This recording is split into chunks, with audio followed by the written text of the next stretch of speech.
A man was publicly executed in front of hundreds of witnesses.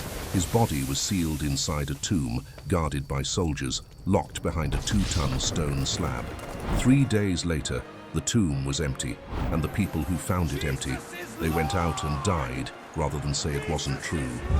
Today, we're going through 5 facts about the resurrection of Jesus that even atheist historians, scholars who don't believe in miracles, openly accept as historically real. And what those facts actually prove might surprise you. Before we get into the facts, here's something most people don't realize. The debate over the resurrection isn't just a religious argument, it's a historical one. And historians, secular historians, have a method for deciding whether ancient events actually happened. They look for multiple independent sources.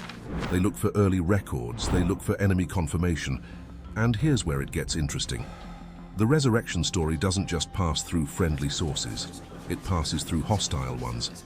Roman historians, Jewish leaders who had every reason to want the story dead. A new study by Pearl Bipin, an engineer and researcher at the National Institute of Technology in India, just put every major counter-theory about the resurrection to the test: hallucinations, conspiracy, fake death, and the results are genuinely hard to dismiss. So let's go through them. 5 facts, starting with the one that almost no one talks about. The first thing you have to establish before you can debate a resurrection is, did the man actually die? This sounds obvious, but there's a theory called the swoon theory that argues Jesus never died on the cross, he just passed out. And in the coolness of the tomb, he recovered. Now, I want you to hold that thought for a second, because what Roman crucifixion actually involved might be the most brutal thing in this entire video. Before a prisoner was nailed to the cross, they were scourged, whipped with a Roman flagrum, a leather strap embedded with lead balls and bone fragments. Each blow tore through skin, muscle, sometimes exposing the spine. Victims often went into hemorrhagic shock before they even reached the cross. He's still breathing. Then came the nailing. Then came the position. Arms stretched wide, feet pinned below. To breathe, you had to push up on nailed feet. Every breath was a choice between suffocation and agony. Eventually, exhaustion won. And when it did, the chest collapsed. That's how most crucifixion victims died, slowly suffocating while fully conscious. Now factor in that a Roman soldier pierced Jesus' side with a spear after death. The Gospel of John records that blood and water came out separately. Modern medical analysis says that's consistent with fluid buildup around the heart and lungs, a condition called pericardial effusion that only occurs after severe cardiac trauma and near or actual death. German theologian David Strauss, who did not believe in the resurrection, said it himself back in the 1800s. Even if Jesus had survived somehow, a man staggering out of a tomb half dead could not have convinced anyone he had conquered death. He would have needed a hospital, not worship. That's the first fact. The execution was real beyond any reasonable doubt. But here's where it gets harder to explain: the tomb. Here's the one fact both sides of this debate actually agree on: the tomb was empty. Now you'd think that's the crux of the whole debate, right? Empty tomb. Either Jesus rose or the body was moved. But historians on both sides, Christian and secular, accept the empty tomb as historical fact. And the reason they do comes from an unlikely place: the Jewish authorities, the same people who had Jesus killed. When the disciples began preaching that Jesus had risen, the official Jewish response, recorded in Matthew 28, wasn't "there was no resurrection." It was, 9. His disciples came at night and stole the body while we slept. That's an admission. If there was a body in that tomb, you point to it. You bring it out. You end the movement in an afternoon. They never did. The tomb was also guarded by Roman soldiers. These weren't temple watchmen. These were trained military personnel who faced execution for falling asleep on duty. The idea that a small group of terrified, grieving Galilean fishermen snuck past them, silently rolled away a multi-ton stone slab, and stole a body without waking anyone doesn't hold up. And the Roman guards themselves reported the tomb empty. Their account survives. Empty tomb. Confirmed by enemies, no body ever produced. That's the second fact: the tomb was empty. and the people who wanted it not to be couldn't find a body. But here's what's harder to explain. This is where the hallucination theory comes in, and honestly, it's the most popular alternative explanation today. The idea is simple. Grief causes visions. The disciples were devastated, emotionally broken, and their minds created what they desperately wanted to believe. It's plausible for one person, maybe even two. But the records describe Jesus appearing to over 500 people at once.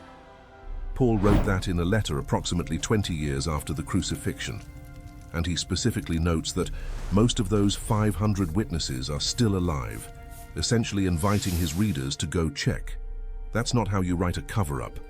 That's how you write something you believe is verifiable. Hallucinations are private. Neurologically, they cannot be synchronized across hundreds of people in a shared physical space. The same person cannot appear to multiple witnesses simultaneously in ways that include conversation, physical touch, and shared meals, all of which are recorded in the Gospel accounts. In Luke 24, Jesus eats fish in front of the disciples. In John 20, Thomas physically touches the wound in his side. You don't share a meal with a hallucination. That's the third fact. 500 people saw something, together, interactively, simultaneously. But here's the one the skeptics find even harder. The people who had every reason to never believe. This might be the most underrated fact in this entire list. It's one thing when followers believe in a miracle. You expect that. Belief is easy when you already wanted it to be true. What historians find genuinely difficult to explain is when the skeptics convert. James, the brother of Jesus, thought his brother was losing his mind during Jesus' ministry. The Gospels record that his own family tried to pull him away from public teaching, convinced he'd gone too far. James was not a follower. Then, after the crucifixion, James became one of the most prominent leaders in the early church. He was eventually executed in Jerusalem for refusing to deny the resurrection. The Jewish historian Josephus records his death. James went from skeptic to martyr. Something changed his mind. Then there's Paul. And Paul is the one that really makes secular historians pause. Paul, originally Saul of Tarsus, wasn't just a non-believer. He was actively hunting Christians, arresting them, consenting to their deaths. He was an enemy of the movement with credentials, authority, and Roman backing. And then he stopped. Not only stopped, he switched sides. He spent the rest of his life being beaten, imprisoned, shipwrecked, and eventually executed, preaching the resurrection in cities that wanted him dead. Nobody does that for something they made up. Nobody voluntarily trades power and safety for persecution and execution, unless they believe, with absolute certainty, that something real happened. Paul's conversion is documented in his own letters, confirmed by Luke in Acts and referenced by secular historians. There is no credible motive for fabrication. That's the fourth fact. Two men who had every reason to never believe, one a skeptical family member, one an active persecutor, both converted, both died for it. One fact left, and it might be the biggest one. Here's a fact of pure historical logic. When a messianic movement's leader is publicly executed by the state, it dies. That's how it has always worked in ancient history. The followers scatter, the idea fades. Without a living figurehead, there's nothing left to believe in. Do not mistake me. His followers scattered. You are one of them. No, I know him not. And then, within weeks, Let all Israel know assuredly that God has made this Jesus, both Lord and Christ. in the exact city where the execution happened, They will not accept it.